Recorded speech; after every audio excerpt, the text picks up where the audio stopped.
Ele começou conversando com Deus. Quando você quer comer manga, o pé de manga ele não começa pela manga. Ele começa pela semente. Aí ele fica de todo tamanho lá, floresce, e aí depois você vai comer a manga. Não tem como começar pelo final. Muitas vezes nós, homens principalmente, a gente atropela o troço e a gente já quer começar lá no final. Né?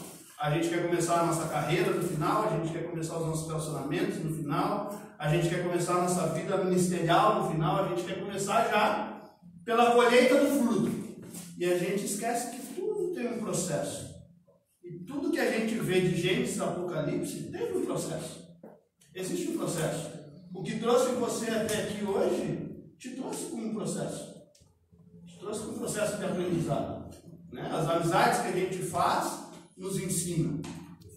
As pessoas com quem nós nos relacionamos, as empresas onde nós trabalhamos, existe um processo que nos leva a chegar ao momento de comer um fruto.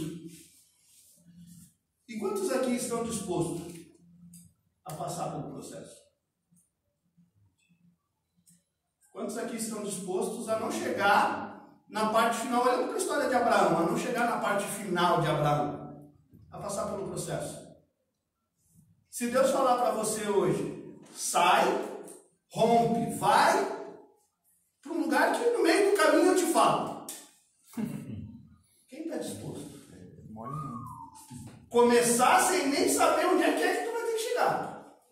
Quantos nós, com visão de homens, conseguimos ir para onde a gente não domina? Não está no nosso terreno, não está na minha mão, não sou eu que mando nessa parada.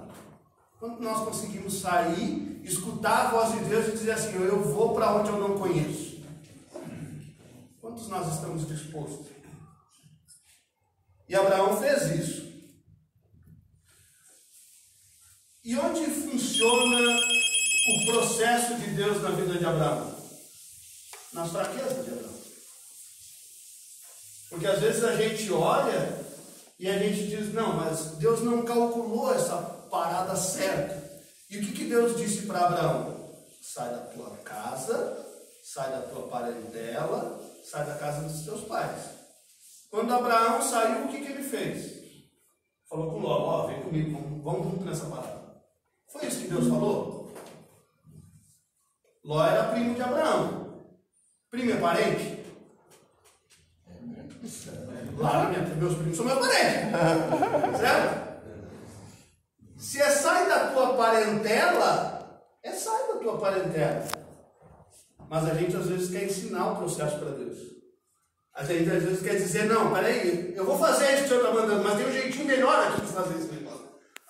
O homem gosta de fazer isso, não gosta? A gente não gosta de dizer que tem um jeitinho melhor?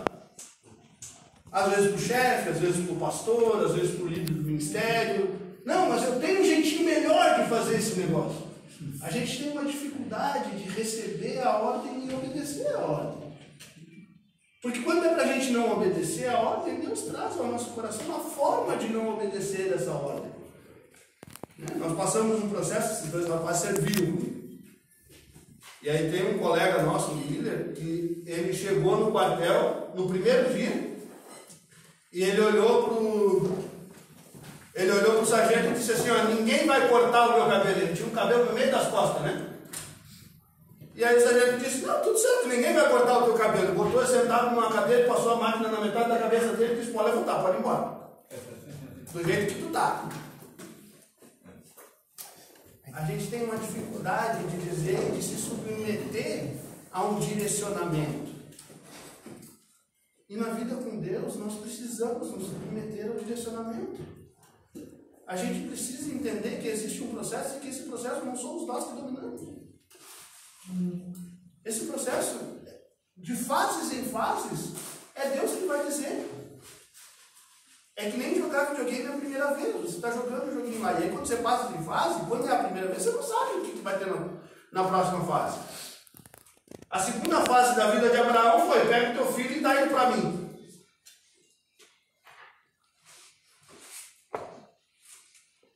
Pega o teu filho, leva ele. Agora tu já chegou aqui, agora pega o teu filho, mata ele, dá ele para mim. Faz ele em holocausto para mim. Só que Abraão tinha aprendido com a primeira fase. E Abraão fez exatamente o que Deus mandou. Só que quando chegou lá, Deus proveu. Deus não deixou que o filho de Abraão fosse morto. Glória a Deus. A gente precisa entender que todas as áreas da nossa vida, se nós precisarmos de uma provisão, ela vai vir de Deus. Mas nós precisamos ser obedientes. Amém. Nós precisamos passar pelo processo. Desse jeito. Nós precisamos entender que o processo ele é necessário. Eu ouso dizer que o processo é mais importante do que a conquista final. Porque o processo é que te ensina o que tu vai ter que fazer quando tu chegar lá. Para que tu realmente seja utilizado por Deus, para que tu realmente faça aquilo com excelência, para que tu realmente tenha um trabalho com excelência, o processo de ensinamento durante as tuas atividades te ensina. Eu quero ser um gestor na minha empresa, eu quero ser um líder na minha empresa, eu quero ser um bom marido. O que te ensina a chegar lá e ser isso? É o processo. É o processo. A diferença é que o processo da empresa você fica bom, o processo do casamento você está sempre aprendendo, e normalmente com a sua esposa. Porque ela sabe mais, mas ela escuta mais que nós, ela vê os tudo, ela tem um coração mais. Se faz necessário passar por 100% do processo. Enquanto Abraão não escolheu passar por 100% do processo, ele não atendeu. Enquanto ele escolheu colocar uma condição, porque Abraão colocou uma condição para Deus. Não foi falada, mas foi executada. Ele disse, eu vou sair, mas eu levo Ló comigo. Então ele escolheu passar o processo, partes do jeito que Deus mandou e partes do jeito que ele decidiu. Plantar e cultivar um bom trabalho, um bom relacionamento, uma boa vida com Deus, um ministério de excelência, precisa de um processo. E enquanto Abraão não passou pelo processo 100%, ele não conquistou o que ele precisava. Porque quando Abraão, ele chegou num momento que ele disse assim, beleza, você vai para a esquerda que eu vou para a direita, você vai para o lado de lá que eu vou para o lado de cá. Quantas vezes você já teve que se apartar de alguém? Eu creio que não foi uma, não, meu irmão, está tudo certo, vai para lá que eu vou para cá. Não foi uma conversa na paz. Eles não estavam bem, eles não estavam em comunhão entre eles. Então não foi uma separação tranquila. Foi um negócio assim, brother, vai para lá que eu vou para cá e não quero mais te olhar. E quando isso aconteceu, o que Deus falou para ele? Olha para o sul, olha para o norte, olha para o leste, olha para o oeste. Ele já estava na terra. Ele já estava na bênção, só que eles não estavam passando por 100% do processo. Ele não estava passando pela aprendizagem. Ele estava escolhendo as escolhas dele, parcialmente as escolhas dele. Às vezes você já está na empresa onde você vai ser bem sucedido. Os que são casados, você já está no casamento que você vai ser bem sucedido. Você já está no ministério onde Deus quer te colocar, porque isso tranquiliza o nosso coração. Mas você está escolhendo passar 100% do processo? A gente escolhe não passar 100% do processo, e aí a gente olha e diz, Deus está se distanciando de mim. Deus não está mais falando comigo. Deus não está mais falando contigo, ou você não está ouvindo a voz de Deus? Esses dias eu escutei um negócio de um pastor muito interessante. O cara perguntou para ele num podcast, Deus criou tudo? Criou tudo. Então Deus fez o mal. Por que ele fez o mal? Não, Deus não fez o mal. Vou te provar cientificamente que Deus não fez o mal. Existe escuridão? Cientificamente, não. Existe falta de luz. Então não existe o mal, existe falta do amor. Existe falta da presença de Deus. E aí quando a gente está longe da presença de Deus, as coisas ruins começam a acontecer. Quando está longe da presença de Deus, você começa a não escutar a Deus. E aí você começa a não passar por 100% do processo, e aí você não consegue colher no final. Às vezes a gente quer acelerar o processo. Nós temos às vezes uma necessidade de dizer, porque a Bíblia nos mostra que o tempo de Deus é diferente do nosso tempo. Mas a gente quer que o processo aconteça no nosso tempo e não no tempo de Deus. E ele não vai acontecer no nosso tempo. Quando a gente começa a fazer isso, a gente faz com que o tempo demore mais. Será que se Abraão tivesse saído sem Ló, tivesse saído sozinho, como Deus orientou ele ia precisar passar por todo aquele processo, até efetivamente dizer, só olha para a direita e para a esquerda, tu está enfim. É tudo teu, só usufrui. Mas não, ele atrasou o processo porque ele quis ensinar a Deus como fazer o processo. Às vezes a gente quer ensinar a Deus como fazer o processo. E arrumou 2 nações inimigas para Israel mais tarde. Rapaz, como é que pode? O ser humano foi criado para ser feliz. Filipenses 4:4. Nós somos criados para ser felizes. Ah, mas a minha vida está triste. A minha vida está sem alegria. Por quê? Não é isso que Deus nos prometeu. O quanto você tem olhado para o processo, porque a alegria vem de Deus, amém? Amém. A alegria não vem da gente. O processo de mudança ele é de dentro para fora. Ele não é de fora para dentro. Mas aonde que a gente busca alegria? Na nossa promoção, no nosso cônjuge, no nosso amigo, no pastor da nossa igreja, no nosso líder de ministério, no nosso colega. A nossa alegria está nele? Nossa alegria está em Cristo. Amém. Isso aí. Porque todos nós somos homens. E a Bíblia fala que os homens são falhos. Então o pastor também é homem. O líder de ministério também é homem. Em algum momento ele vai falhar. Ele é a nossa referência? Amém, ele é a nossa referência. Mas em algum momento ele vai ter uma atitude de homem.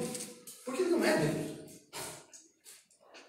Eu sempre brinco, o que foi perfeito aqui nessa terra, eu particularmente não consigo e não quero lugar ali. É só Jesus. Todos os outros vão falhar. E o que a gente tem que ter? Um coração ensinável para dizer, você falhou, mas nós estamos juntos. Amém. Aleluia. Pastor, você errou, mas nós estamos juntos, faz parte, você é homem que nem eu. Glória a Deus. Porque o pastor vai lá e orienta a gente, bota a mão na nossa cabeça e ora com a gente, diz, cara, você errou, mas eu estou aqui. E aí quando o pastor erra, quando o nosso líder de ministério erra, quando o nosso cônjuge erra, a gente quer botar a mão pesada em cima. Quando você erra, você quer que a sua esposa esteja do seu lado e diga, não, vem cá, você errou. Quando você chega estressado do trabalho, sendo sapato em todo mundo, você quer que a pessoa tenha, né, empatia de dizer, não, ele está estressado, ele teve um dia difícil. E quando as pessoas estão estressadas, você tem empatia? É um processo. Sim. O processo nos ensina. Glória a Deus. O processo nos molda. O processo nos lapida. Nós somos criados imagem e semelhança de Deus. Amém? Amém. Imagem e semelhança. O processo vai nos lapidando, é que nem uma pedra bruta. Para você tirar o melhor dela, você vai lapidando ela. Cristo vai nos lapidando durante o processo. Amém. E aí a gente vai começando a dar o nosso melhor, começando a viver o nosso melhor, começando a ser o nosso melhor no nosso casamento, no nosso trabalho, no nosso ministério, na nossa vida com Deus, nas nossas amizades. A gente vai começando a viver o melhor. Amém. De Deus. Quando eu conheci Jesus, estava contando um pouquinho para o Samar na chegada ali, eu vim para Florianópolis com 12 anos de idade. Eu cheguei lá no norte daí. E pensa num cara que tinha tudo para dar errado. Eu tinha todos os pré-requisitos. Uma estrutura familiar destruída, com base em alcoolismo, em violência, amigos errados, onde eu fiz coisas erradas, onde eu tinha uma vida promíscua e imoral, virada em um chapéu velho, eu me metia com briga, eu me metia com droga, eu me metia com tudo que não podia, eu tinha tudo para dar errado. Eu morava num lugar errado, eu tinha os amigos errados, mas um dia eu tive uma experiência. Aleluia. Um dia eu tive um encontro genuíno com Deus. E Deus me mostrou que o casamento falido dos meus pais não era o que ele tinha para mim. Aleluia. Que a vida financeira falida que eu vivia naquele momento não era o que ele tinha para mim. que o ministério falido que eu tinha naquele momento não era o que ele tinha para mim. Que aquela vida onde a minha satisfação estava nas coisas externas, e quando eu chegava na minha casa, eu colocava a minha cabeça no meu travesseiro, o meu coração doía, não era o que ele tinha para mim. Amém. Ele tinha uma transformação de vida. Glória a Deus. E essa transformação de vida continua acontecendo. Aleluia. Porque eu escolhi Glória a Deus. viver o processo. Eu escolhi entender o processo. Porque quando eu aceitei Jesus, os meus problemas não acabaram. A condição financeira que eu tinha não mudou. A minha atitude, a minha forma de olhar as dificuldades mudaram. Porque eu passei a olhar as dificuldades entendendo que meu Deus era muito maior que aquela dificuldade. Amém. Eu passei a olhar aquele problema que eu tinha entendendo que meu Deus era muito maior que aquilo. Eu passei a olhar aquele problema, aquele vício, aquela necessidade de olhar um site pornô, de me meter com quem eu não devia. Tinha um Deus maior que podia tirar aquele sentimento de dentro de mim. Tinha um Deus maior que podia suprir as necessidades de uma forma diferente. Mas foi e ainda está sendo um processo. Eu ainda vivo o processo. E tenho certeza que as pessoas, pessoas um pouco mais experientes, que eu não dá para chamar de velho, né? Eles continuam vivendo o processo. Eles continuam vivendo o processo. Porque o processo é contínuo. A hora que o processo acabar, nós vamos para a glória. Aleluia.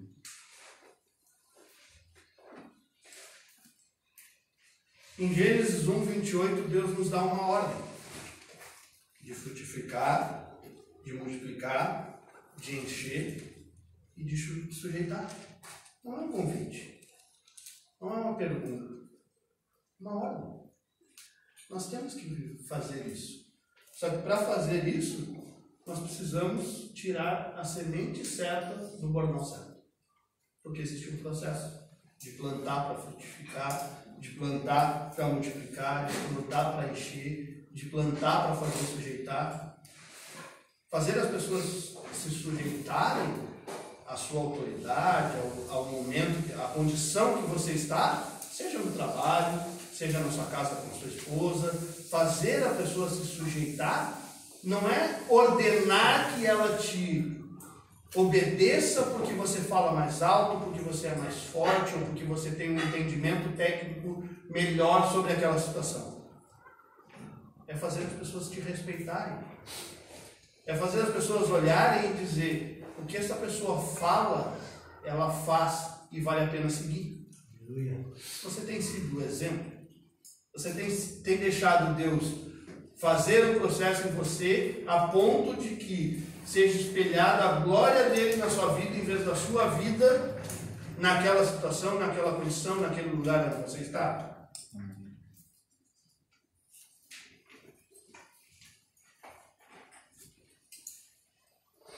Eu gostaria de trazer 3 áreas que eu acho complexas para os homens.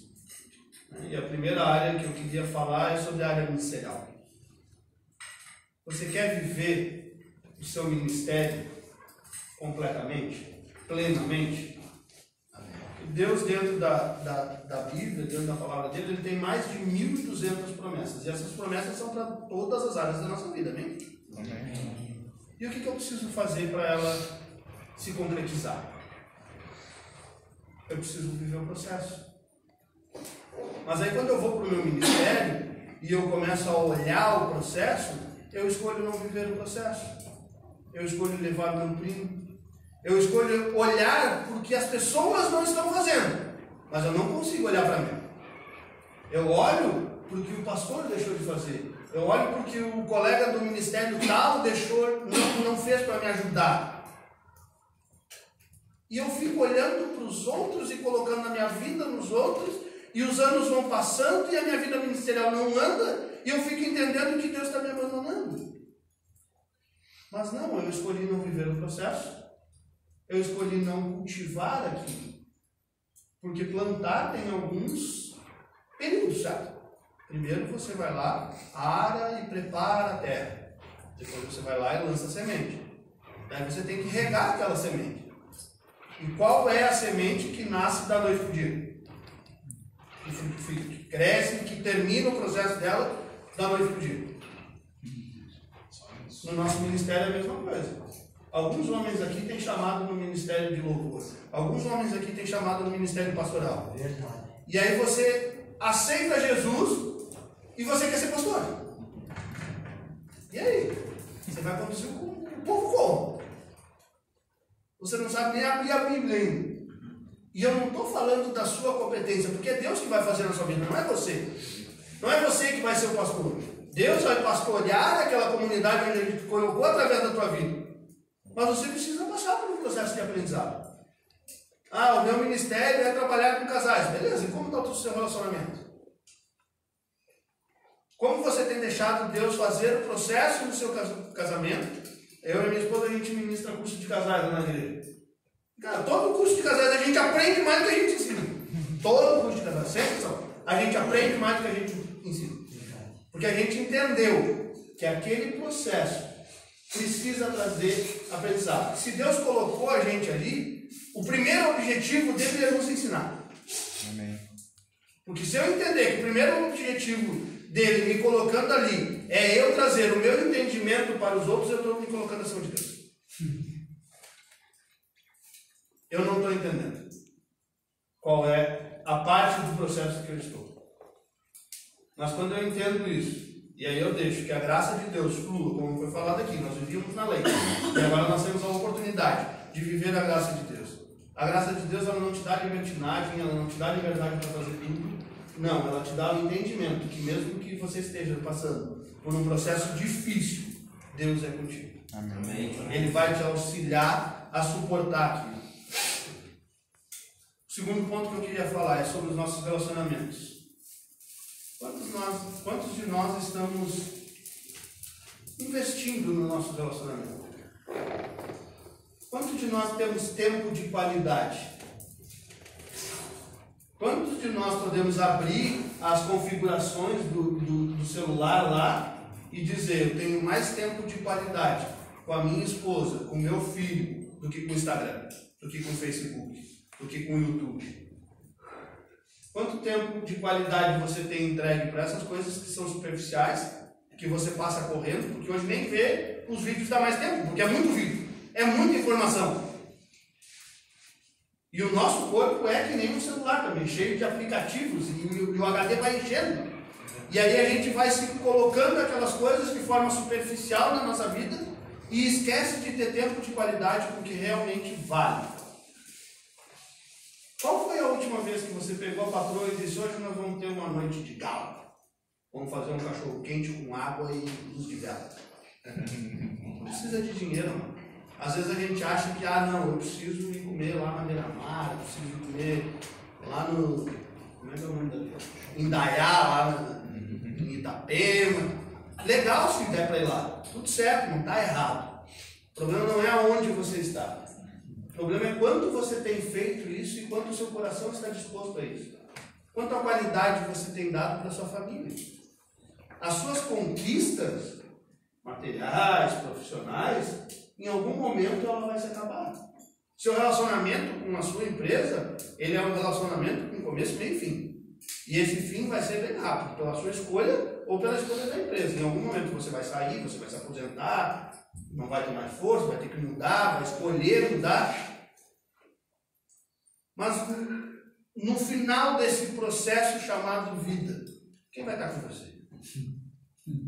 É a sua esposa. São os seus filhos. Jó passou por um baita de um processo de construção de uma família de 10 filhos, de uma riqueza quase que imensurável, e Deus deixou que acontecesse tudo o que aconteceu. Ele perdeu tudo. Numa pegada ele perdeu 10 filhos. Mas se enterrar um, já dá uma dor no coração só pensar. Imagina enterrar 10 de uma vez só. Aí você perde todas as suas riquezas, e aí você fica doente. E aí os seus amigos, em vez de ir lá te apoiar, vão lá e dizem, cara, mete esse negócio logo e resolve essa parada. E onde que não tocou? Na esposa de Jó. O casamento dele foi a base para que ele reconstituísse tudo aquilo. Porque sem a esposa dele, as riquezas talvez ele conseguisse reconstituir, mas a família dele. E às vezes o nosso cônjuge vai falar as coisas erradas. A esposa de Jó foi lá e orientou ele de forma errada. Ela errou no meio do processo. Mas imagine o nível de estresse que aquela mulher estava passando. O quanto ela devia amar aquele homem para continuar do lado dele com toda aquela condição de perder os filhos, de perder a riqueza, de ver o esposo bem, de ver ele ter que se afastar, porque naquela época tu era afastado, né? Tu não podia ficar perto das pessoas. E aí às vezes tu vê uma pessoa que tu ama muito e tu diz, cara, vai de uma vez, então nega esse negócio, acaba com isso. Às vezes nós orientamos errado. Se ela tivesse ido se colocar diante de Deus, ter dito. Então nós precisamos entender que às vezes o nosso cônjuge, a nossa esposa vai falar algo que não está vindo da boca de Deus. Mas nós não podemos responder de qualquer jeito. Mas nós precisamos e temos o dever de ensinar. Não, é Deus que vai nos dizer como que nós vamos sair disso. É Deus que vai nos orientar e nos mostrar como que nós vamos sair desse problema financeiro. Como que nós vamos sair dele. Porque somos nós que criamos isso, certo? Você vai lá e compra um carro sem orar. Você vai lá e diz, não, vou sair desse emprego aqui, não quero mais isso aqui, estou estressado, estou irritado. Você escolhe isso. Se você escolheu isso e colocou diante de Deus, está tudo certo. Se Deus te disse, não, vai e faz como Deus disse para Abraão, sai e rompe, vai em fé, que eu sou contigo, que eu vou te fazer, que eu vou te abençoar. A sequência do texto fala que ele vai amaldiçoar quem amaldiçoar Abraão, que ele vai abençoar quem abençoar Abraão. Se Deus disse isso para você, está tudo certo. Vai e faça. Mas se você não colocou diante de Deus, não faça. Segura mais um mês. Escuta o seu chefe mais um pouco. Amém. Escuta a sua esposa. Na sua profissão, que é o terceiro ponto que eu gostaria de falar. Nós precisamos colocar a semente certa na terra fértil. Nós precisamos olhar. Você tem dons, você tem habilidades. Todos nós aqui somos bons em algumas coisas. Porque Deus nos fez a imagem e semelhança dele, certo? Amém. E Deus é bom, certo? Então em alguma coisa nós vamos ser bons. Porque depois lá na frente em Coríntios ele fala que ele separa como corpo. Uns são mãos, uns são braços, uns são pernas, uns são cabeça. Então nós somos bons em alguma coisa. Deus é bom em tudo. Mas quando ele nos criou bom em algo. E nisso que você é bom, você tem um dom, Deus te deu. E você tem que aplicar isso da melhor forma possível. Você tem que olhar para isso e dizer, não, Deus me fez bom. Mas tem que ser na presença de Deus. E nós precisamos olhar, porque às vezes a gente quer nos posicionar. E se posicionar é algo de momento. Ter propósito é algo de caminhar. E com Deus nós precisamos ter propósito, não posição. Precisamos entender que nós precisamos nos posicionar perante um propósito e não perante uma situação. Porque o posicionamento perante uma situação é só um posicionamento. Homens de posição trabalham para um momento e homens de propósito trabalham para uma vida com Deus. Faraó era um homem de posição. Ele era o faraó, ele tinha um posto, ele tinha uma posição. José foi um homem de propósito. Ele passou por um processo onde ele foi lapidado, ensinado, e o processo colocou ele dentro de um propósito onde ele foi mais do que todos os outros, exceto o faraó dentro do Egito. E um cara que saiu da venda dos irmãos. Mas ele foi um homem de propósito. Amém.